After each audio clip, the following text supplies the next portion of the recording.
So here we are having a quiet moment while we have a major storm going on. This is our first major Texas thunderstorm in our fifth wheel. Cosmo a little while ago got a little upset.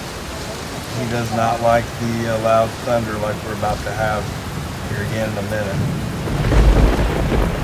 But we're here to make it feel better. So we're going to get through this together. Morning for you, Sierra Thunderstorm warning again. This is what's just out to your west. County. Again, do what you need to do. Of course, to protect your property, protect your vehicle. You've got a small amount of time to do it. Okay.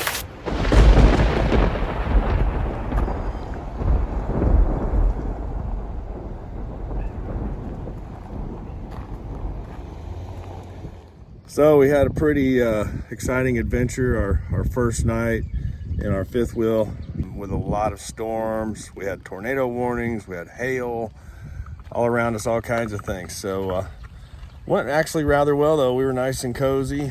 We were able to watch the news, keep up with the weather, slept like babies.